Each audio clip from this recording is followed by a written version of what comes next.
الله لا إله إلا هو الحي القيوم لا تأخذه سنة ولا نوم له ما في السماوات وما في الأرض من ذا الذي يشفع عنده إلا بإذنه يعلم ما بين أيديهم وما خلفهم ولا يحيطون بشيء من علمه إلا بما شاء وسع كرسيه السماوات والأرض ولا يؤوده حفظهما وهو العلي العظيم. بسم الله الرحمن الرحيم. إن الحمد لله نحمده ونستعينه ونستغفره ونعوذ بالله من شرور أنفسنا ومن سيئات أعمالنا من يهده الله فلا مضل له ومن يضلل فلا هادي له أشهد أن لا إله إلا الله وحده لا شريك له وأشهد أن محمدا عبده ورسوله لا نبي بعده اللهم أنت ربي لا إله إلا أنت خلقتني وأنا عبدك وأنا على عهدك ووعدك ما استطعت أعوذ بك من شر ما صنعت أبوء لك بنعمتك علي وأبوء بذنبي فاغفر لي فإنه لا يغفر الذنوب إلا أنت. Kita kembali membaca sudah sampai di kisah-kisah cerita-cerita berkaitan dengan kerasukan jin. Sekarang di halaman 119, yaitu cerita yang di sini panjang tentang Syekh Ahmad Al-Qattan mengeluarkan sebagian jin. Ya, insya Allah dengan cerita-cerita ini akan dapat banyak faedah atau ibrah insyaallah ta'ala. Syekh Ahmad Al-Qattan rahimahullah mengeluarkan sebagian jin. Syekh Ahmad Al-Qattan berkata pada salah satu ceramahnya di negeri Kuwait seputar kesaksian-kesaksiannya tentang alam jin. Di antara pengalaman-pengalaman pribadiku dalam masalah berdialog dengan jin, melihat dan menyaksikannya, maka pernah ada seorang pemilik rumah yang mengeluh bahwa ketika ia tinggal di rumahnya yang baru, hidup mereka menjadi susah. Di mana setiap kali mereka meletakkan makanan, mereka menemukan tanah atau pasir sepenuh kedua telapak tangan. Berarti besar, banyak gitu kan. Dengan tiba-tiba muncul di tengah-tengah piring makanan tersebut, dan mereka tidak melihat siapa yang menaruhnya. Hal ini bukan khurafat, artinya hal ini bisa terjadi. Iya. Jadi kita beli rumah atau tinggal di rumah baru, kemudian terjadi beberapa hal yang membuat kita kesulitan. Iya. Dan kalau dengan hal yang di luar nalar seperti ini, ketika kita percaya bahwasanya ini ada kontribusi jin, itu bukan syirik. Anggapan bahwasanya ini ada kontribusi jin itu sesuatu yang normal, kita anggap seperti itu. Nah, sebagian dari orang mungkin saking bertauhidnya dengan adanya hal-hal seperti ini dikira oh ini bukan jin ini. Ya ini paling ada rayap atau apa. Padahal udah jelas nggak mungkin rayap ya, gitu kan. Sebagian orang justru malah ghulu dalam menafikan eksistensi atau menafikan kontribusi jin. Iya. Jadi segala sesuatu itu harus dinalarkan. Dinalarkan seperti ini binatang. Ini padahal namanya jin itu selalu ada di rumah ini, rumah itu biasa. Nah, jadi ini ada orang berusaha untuk memperbagus akidahnya, tetapi yang terjadi malah justru menafikan hal-hal seperti ini, termasuk bagian dari kesalahan akidah. Ya, seolah-olah menafikan adanya kontribusi jin dalam beberapa hal yang janggal. Peristiwa itu terjadi berulang kali setiap hari. Ya, kalau misal meletakkan makanan, tiba-tiba ada tanah atau pasir dengan segepok itu. Setiap hari sebanyak 3 kali. Yakni ketika sarapan pagi, makan siang, makan malam. Maka tatkala peristiwa itu tampak benar-benar nyata dan berulang-ulang, anak-anak pun menjadi takut ketika akan meletakkan makanan. Dan pernah ketika mereka meletakkan bejana-bejana makanan, mereka semua melihat kepadanya. Lalu tiba-tiba muncul tanah sepenuh kedua telapak tangan. Maka mereka pun lari. Ada yang ke kamar, ada yang ke dapur. Mereka berteriak-teriak dan menangis, sehingga membuat sang pemilik rumah, yaitu ayah mereka, membawa istri dan anak-anaknya pergi ke rumah keluarga sang istri. Jadi minggat, takutan. Atau karena anak-anaknya ketakutan, takutnya stres nantinya, yaitu dibawa aja ke tempat lain. Dan tinggallah ia bersama ibu dan bibinya di rumah tersebut. Lalu setiap ibu dan bibinya duduk, dia mendapati ada sesuatu yang mengucuri kepalanya dengan pasir. Ini kayaknya jin pasir ini, kayaknya andalannya pasir terus. Tatkala aku dikabari, yaitu Syekh Ahmad di sini Al-Qattan, dikabari tentang kejadian itu, aku pergi bersama orang-orang mulia. Di antara mereka Dewan Musyawarah Qadha, di antara mereka seorang imam masjid, ada juga imam dan khatib. Kemudian kami memulai membaca surat Al-Baqarah setelah kami berwudu.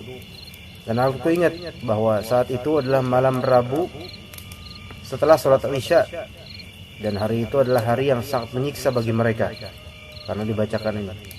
Tatkala kami sampai pada bacaan ayat kursi, sedangkan sang ibu duduk.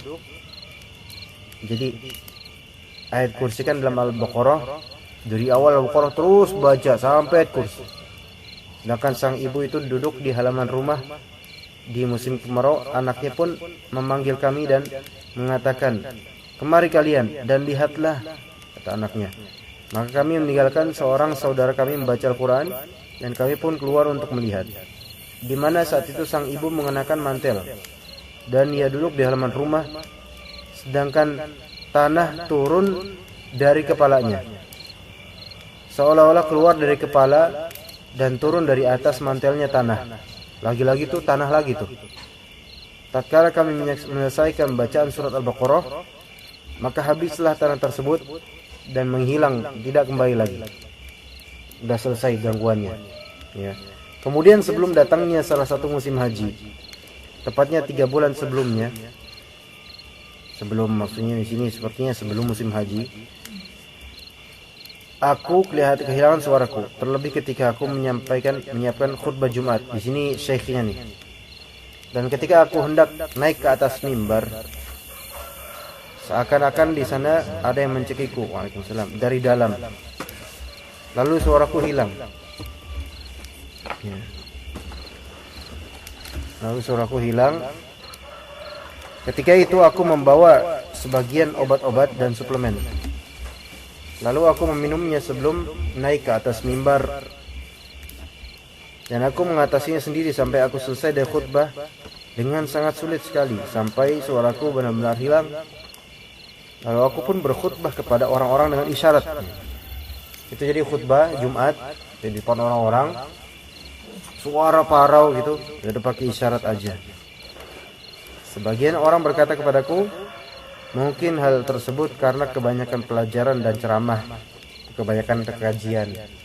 Ya, jadi habis suaranya.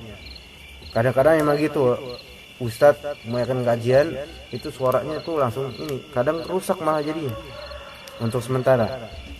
Kemudian aku pun pergi ke Turki untuk istirahat, refreshing. Akan tapi tetap aja suara itu belum kembali. Bahkan setiap istirahatku bertambah, maka bertambah hilang suara saya. Sampai akhirnya saya menjelaskan keadaan saya ini kepada para dokter.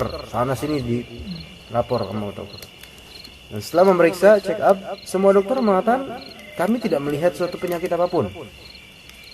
Aku juga telah minum beraneka ragam dan warna obat. Masya Allah, berarti macam-macam obat, warna-warni. Namun belum memberikan pengaruh. Dan di waktu haji tiba, berarti ini berlangsung berapa? 3 bulan, Masya Allah. Aku mengatakan pada diri sendiri, tidak ada yang memiliki obat penawarnya kecuali Allah.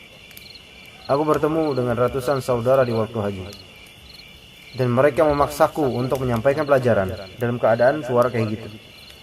Aku menyampaikan pada mereka, aku nggak bisa nih.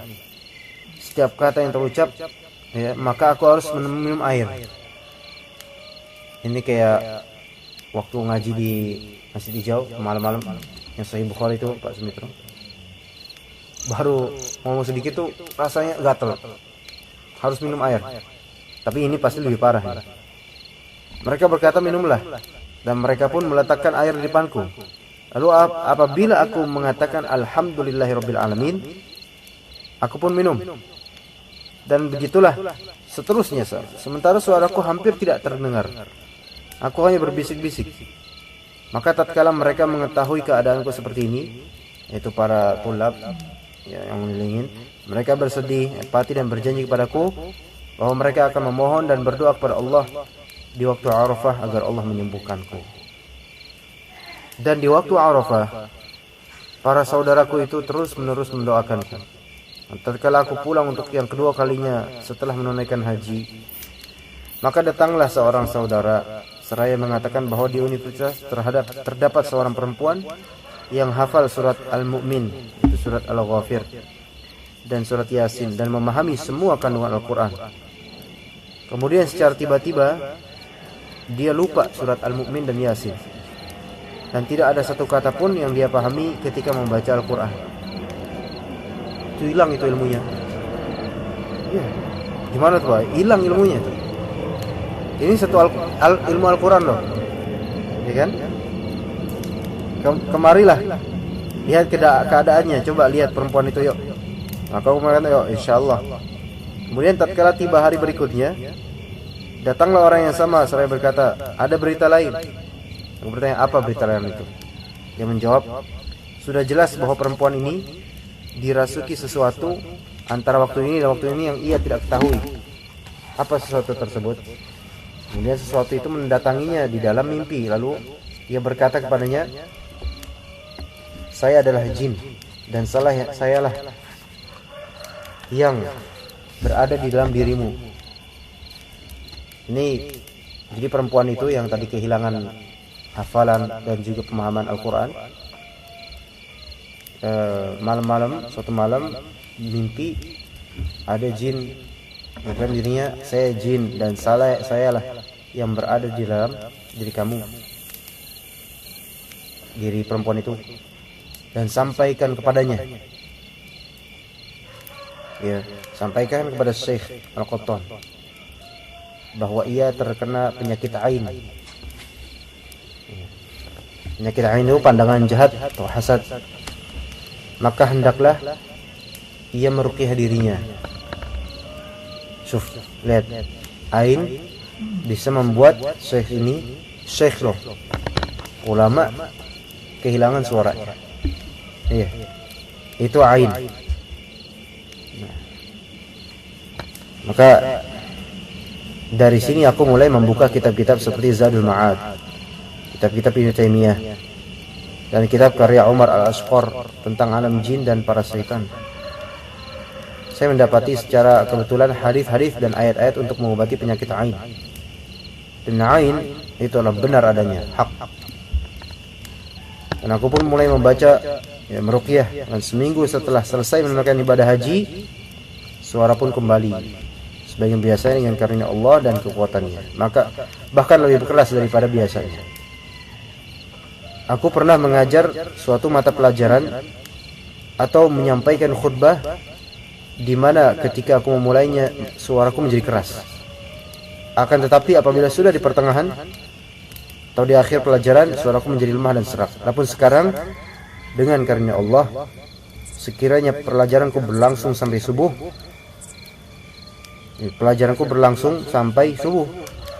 mungkin dari habis isya atau dari kapan, Masya Allah, maka suaraku tetap keras dengan karunia Allah dan rahmatnya. Iya. Maka aku pun berkata, kalau begitu aku akan pergi ke saudara perempuanku ini, saudara perempuan ini, itu yang Al-Qur'annya, hafalannya hilang, surat Al-Mu'min dan Yasin, dan aku akan meruqyahnya. Akan tetapi Allah Ta'ala menakdirkan hal lain. Setelah aku datang sholat asar, sebelum pergi tiba-tiba datang salah seorang da'i, semoga Allah meneguhkannya, bersama istrinya, seraya berkata, wahai saudaraku, lihat apa yang terjadi pada kami. Aku bertanya, apa yang terjadi pada kalian? Dia menjawab, musibah telah menimpa keluargaku. Kami tidak mampu menolaknya, baik aku, ayahku, dan tidak pula semua saudaraku. Di mana istriku ingin merobek bajunya dan keluar ke jalan. Aku berkata, la haula wala quwwata illa billah. Istriku ingin merobek bajunya dan keluar ke jalan. Di mana istri kamu itu? Dia menjawab, ini dia nih. Ketika di rumah, aku membaca surat Al-Fatihah, juga awal surat Al-Baqarah. Jadi kalau meruqyah tidak harus satu surat Al-Baqarah full gitu, tapi awal-awal nggak apa-apa. Dan ayat kursi. Dan ketika membaca ayat kursi, perempuan tersebut berubah menjadi jahat dan ingin menghancurkan segala sesuatu. Lalu suaminya yang malang memegangnya dengan sekuat tenaga, sedangkan aku terus membaca atau meruqyah. Kemudian aku meneruskan sampai 2 ayat terakhir surat Al-Baqarah dan akhir ayat surat Al-Isra. Wa yad'ullaha aw yad'ur rahman. Katakanlah berdoalah kepada Allah atau berdoalah kepada Ar-Rahman. Kemudian akhir surat Al-Mu'minun. Afa hasibtum annama khalaqnakum 'abatha. Apakah mereka mengira bahwasanya kami menciptakan mereka dengan sia-sia?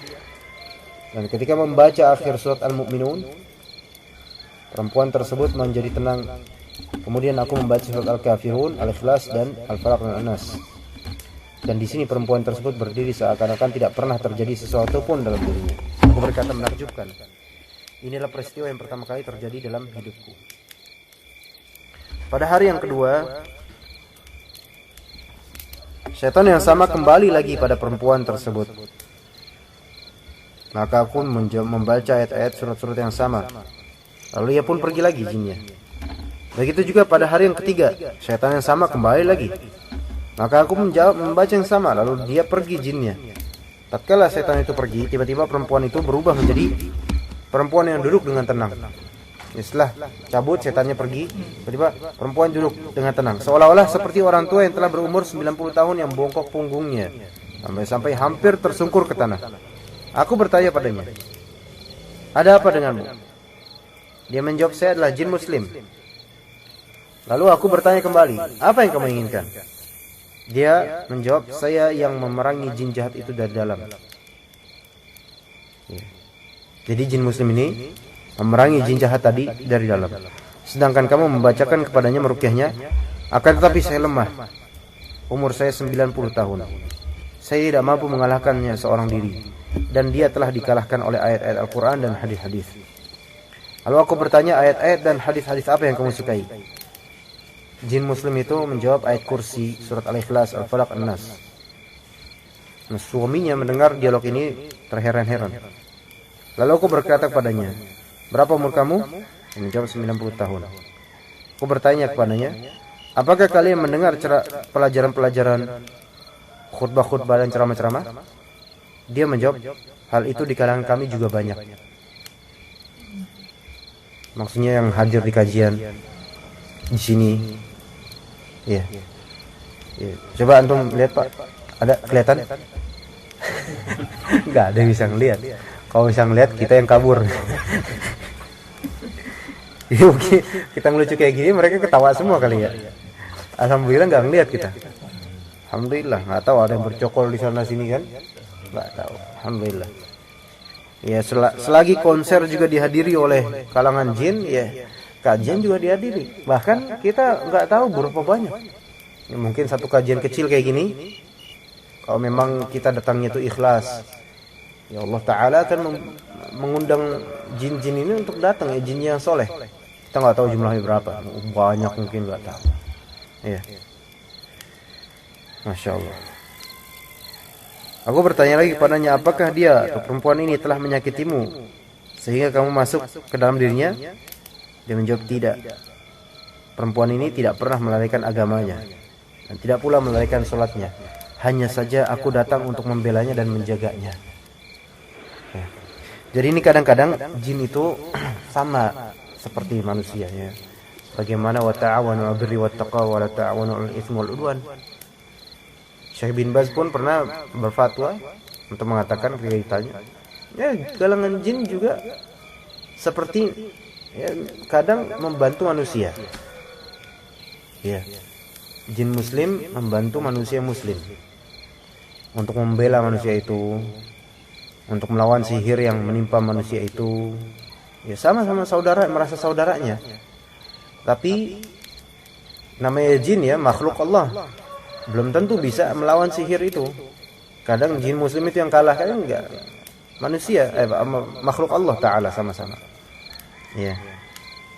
Tapi kadang-kadang jin muslim membantu manusia muslim. Memang maksudnya jin muslim itu untuk membela manusia muslim itu.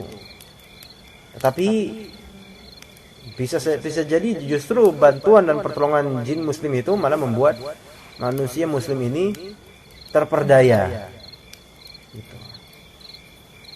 Iya, kadang kayak gitu. Karena mungkin manusia muslimnya ini aslinya taat kepada Allah. Aslinya taat. Kemudian jin muslim ini melihat ketaatan dia. Akhirnya jin muslim ini seperti mendedikasikan diri, saya mau bantu dia dalam beberapa hal yang saya bisa bantu. Dan ternyata keajaiban terjadi gitu kan. Dan dikiranya itu adalah karomah. Maksudnya manusianya ini ngira ini karomah dari Allah langsung. Padahal dari jin. Dan jin yang membantunya niatnya tadi bagus gitu loh. Tapi karena emang nggak kelihatan jin ini, dan juga kalau jin membantu itu kan berarti kan semi sihir jadinya. Maka jadinya apa? Tertipu manusia ini. Nah, itu yang ditakutkan. Makanya kalau misalnya ada ya maksudnya kita tahu atau kerasa ada jin yang membantu kita bilang ke jin itu, bilang aja. Ya. Nggak usah bantu saya, udah. Jangan sampai saya tertipu gitu. Minta sama Allah, ya Allah putuskan bantuan ini. Biar Allah aja yang bantu. Gitu. Iya. Nah, di sini dan sekarang lalu aku berkata, dan sekarang dia menjawab, sekarang aku melihat saudara-saudara jin jahat itu mengelilinginya. Akan tetapi mereka tidak mampu masuk ke dalam diri perempuan ini. Lalu aku berkata, semoga Allah membalas kebaikanmu. Sekarang pergilah. Maka ia pun mengucapkan Assalamualaikum. Menjawab Waalaikumsalam. Ya, jangan menjawabnya Assalamualaikum juga, gimana? Waalaikumsalam. Lalu perempuan tersebut berdiri seakan-akan gak pernah terjadi sesuatu pun pada dirinya. Ini cerita seperti ini biasa dalam kalangan ruqyah. Biasa. Ya, jadi gak heran. Tapi mungkin orang-orang yang nggak pernah meruqyah atau nggak pernah menyaksikan kayak gimana ruqyah, itu cerita ini gharib, asing, apaan sih, paling bohong dan sebagainya. Enggak. Ini terjadi kayak gini, ini udah biasa. Ya, jin muslim terus ada membela, saya jin muslim. Ya. Ini seperti manusia, mereka juga ada yang muslim, ada yang berusaha membela saudaranya dari kalangan, walaupun dari kalangan manusia. Iya. Antum kalau misalnya soleh pun itu kan juga diperhatikan juga sama mereka. Ada jin muslim yang memperhatikan.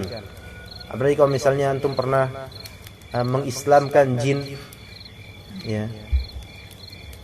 Tapi memang benar menipu. Maksudnya mungkin jin itu berusaha untuk membantu kita, cuman kitanya jadi tertipu gitu loh. Karena memang beda alam tuh nggak usah banyak interaksi lah. Ini yang mungkin menimpa. Di antaranya mungkin di dana pribadi dengan pengalaman ya, dulu sampai mengislamkan banyak jin. Ya mungkin sebagian jin gak mau masuk Islam, tapi ada yang mau masuk Islam. Sampai benar-benar bertaubat benar-benar. Ya. Ada yang ratu gitu kan, punya umat, ya, masih punya anak buah banyak yang tadi melawan kita, terus kita ingatkan kepada Allah, kita ingatkan tentang Allah, ayat-ayatnya tentang azab, kezaliman. Akhirnya benar dia menangis karena menangis taubat. Dan kemudian menyeru umatnya supaya masuk Islam. Maupun umatnya ada yang protes katanya. Itu yang kesurupan itu kerasa gitu. Umatnya banyak penuh. Ya, yang tadinya melawan kita. Kerajaannya maksudnya. Akhirnya dia menyeru, mentalkin semuanya untuk masuk Islam, syahadat, 2 kalimat syahadat. Habis itu udah semuanya masuk Islam. Alhamdulillah.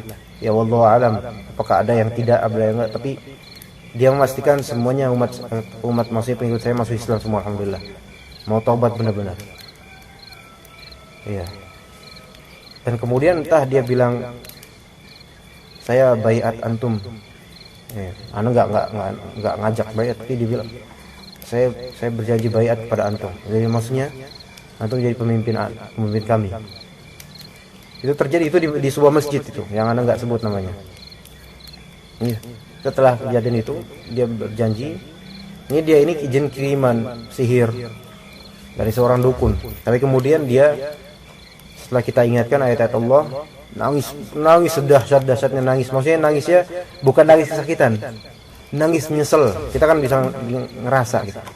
Dan juga yang kesurupan ini juga merasakan kesedihan dalam hati jin ini.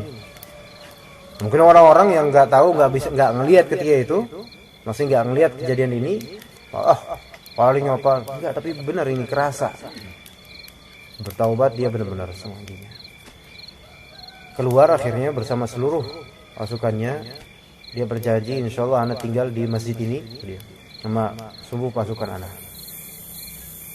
Tapi memang yang namanya jin, kita nggak bilang tukang bohong ya. Dia jujur insya Allah disaksikan oleh teman-teman murid-murid lain dan juga di rumah Allah Ta'ala. Kalau misalnya dia berbohong kayak gitu ya dapat taknat. Jadi kalau misalnya jin masuk Islam, syahadat atau kalimat syahadat dengan benar, kita percaya udah itu masuk Islam, muslim sekarang. Tetapi kan jahil gitu. Muslim tapi jahil. Ibarat orang Nasrani, orang Buddha atau apa baru masuk Islam kan nggak langsung berilmu, enggak.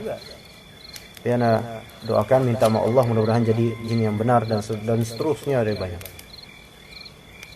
Dan ya subhanallah, sebelum salam, sebelum berpisah dia seperti membaiat gitu. Entah emang dulunya muslim, terus mengerti Islam, terus mengerti adanya sirah Nabi dan seterusnya, ada baiat-baiatan. Tapi ana sih anggap ana enggak niatan mereka menjadi khadam ana enggak mau niat. Kalau ana niatan gitu jadi gitu. Banyak khadam sekarang. Tapi enggak. Ana biarin aja dia.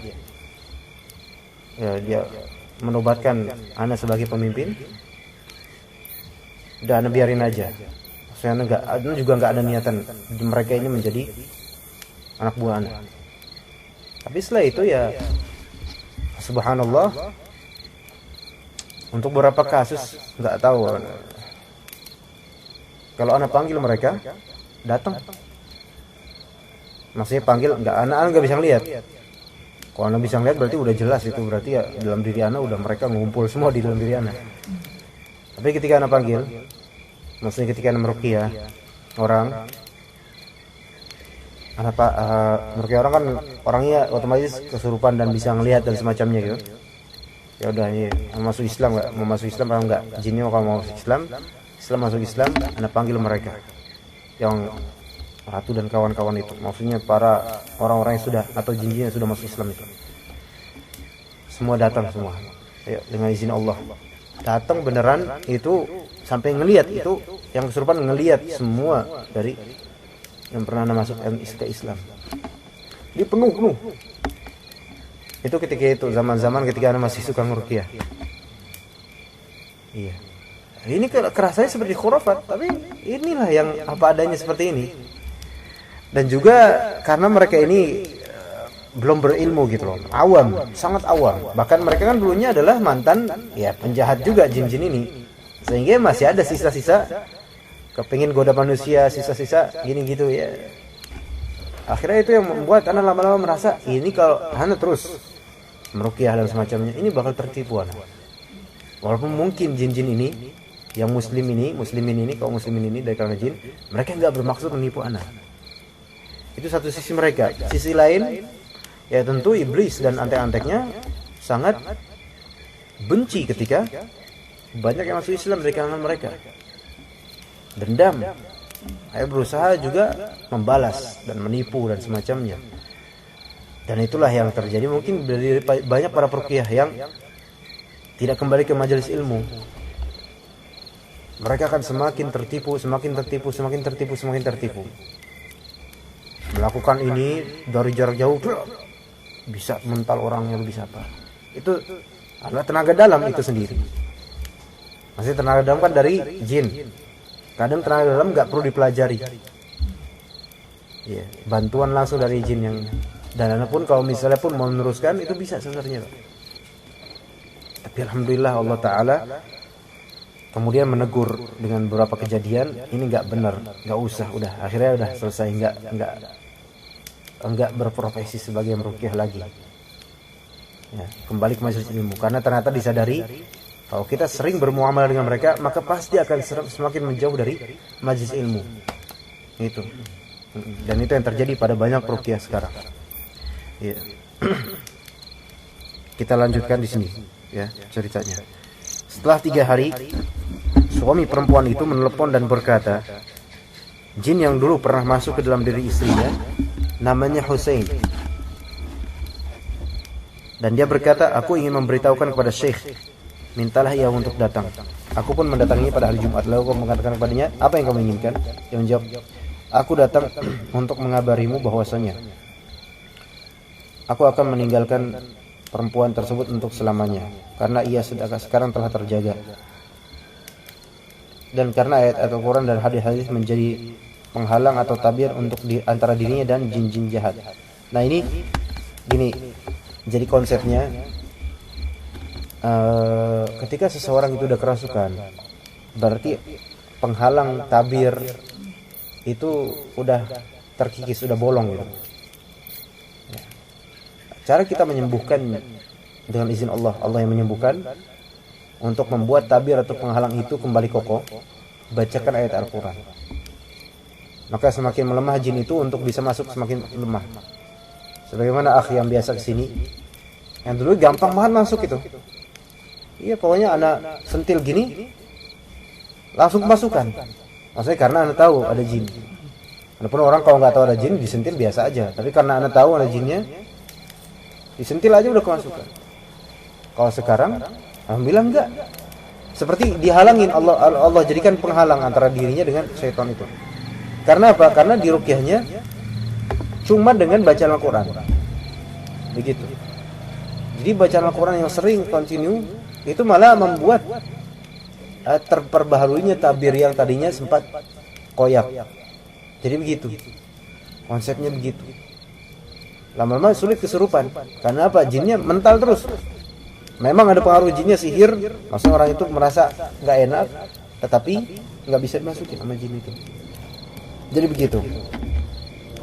Lalu aku berkata, sekarang waktu sholat Jumat, sedangkan saya ingin kamu pergi agar kami dapat melaksanakan sholat. Jin itu berkata, saya juga hendak melaksanakan sholat. Lalu jin itu berkata, Assalamualaikum. Maka aku menjawab, Assalamualaikum juga sih dari tadi. Waalaikumsalam.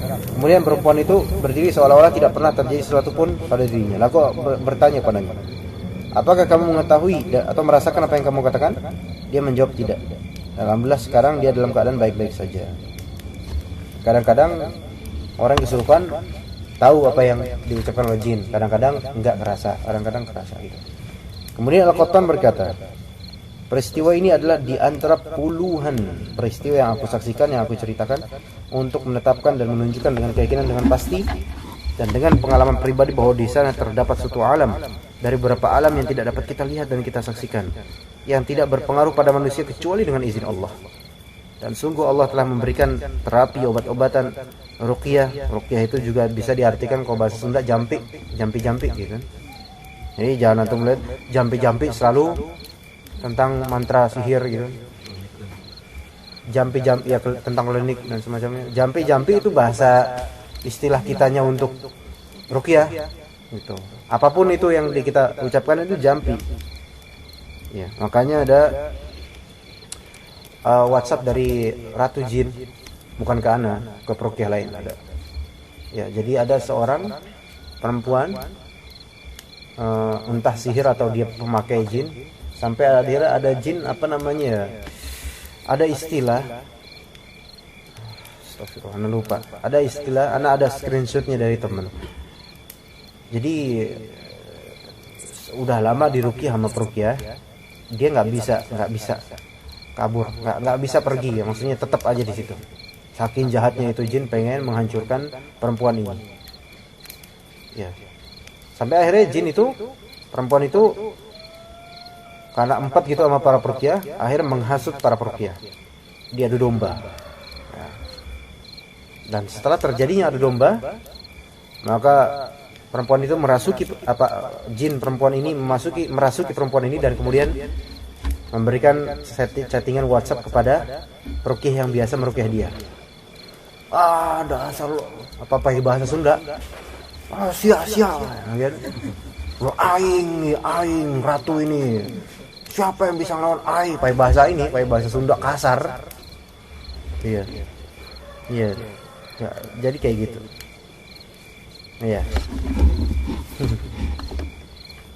Iya, kalau yang seperti ini jelas kafir. Nah, dan kalaulah Rasulullah tidak mengajarkan kepada kita tentang ruqyah dan semacamnya, niscaya kita benar-benar binasa.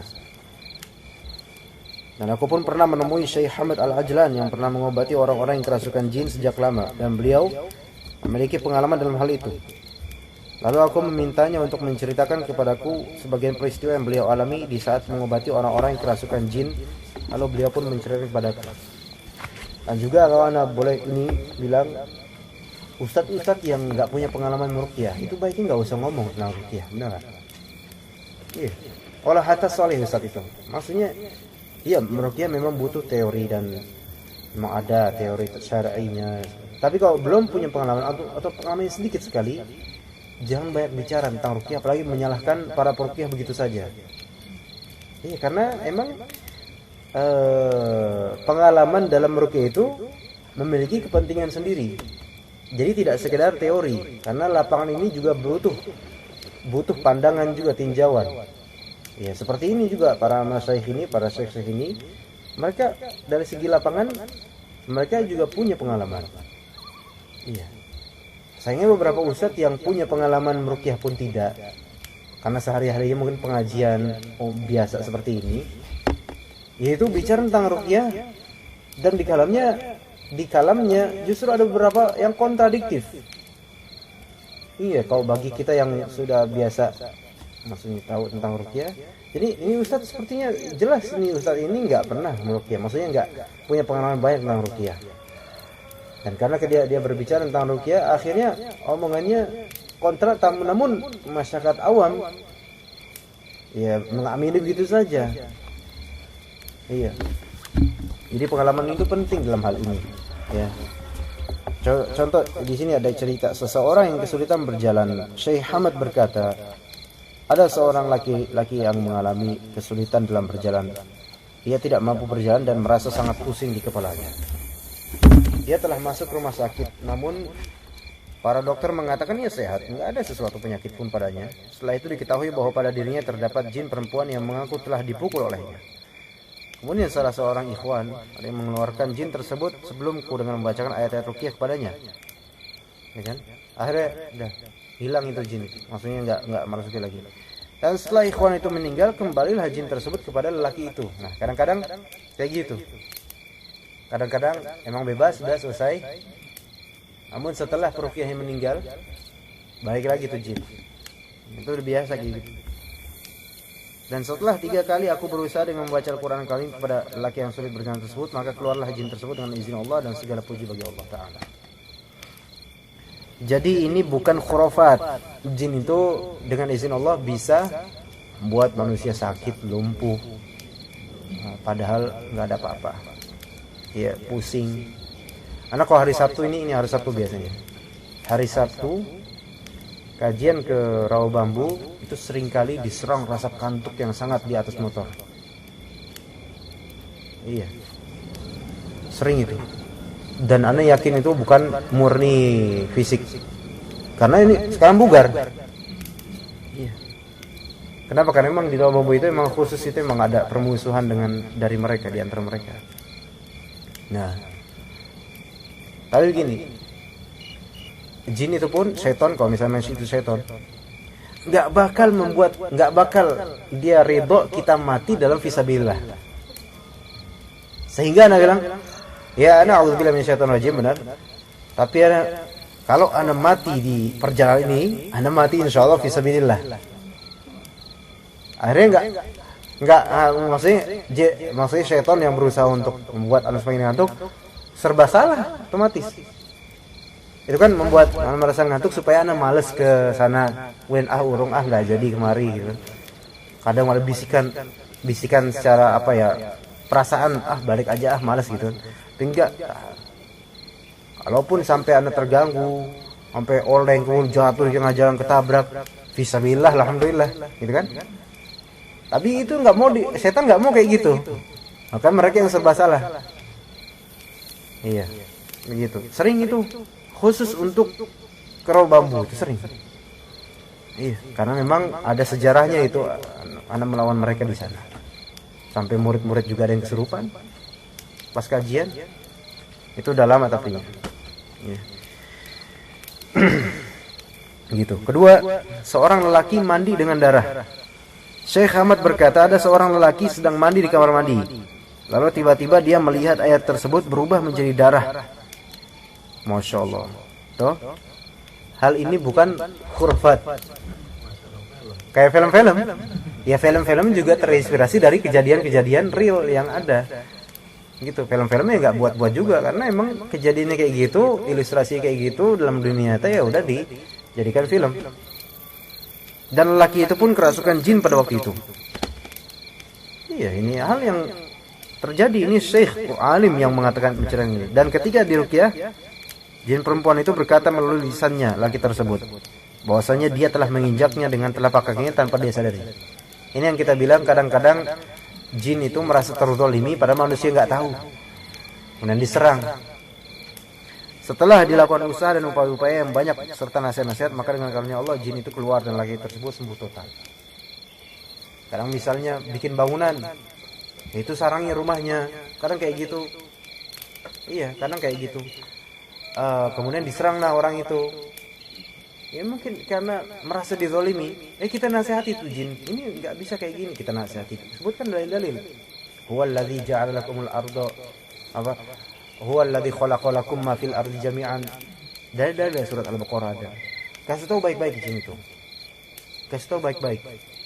Ya jinnya juga akan melihat kepada akhlak manusia juga, keikhlasannya seberapa. Itu juga akan. Kalau enggak bisa dikasih tahu baik-baik, ya udah bacain Al-Qur'an, hancurkan dengan izin Allah. Gitu.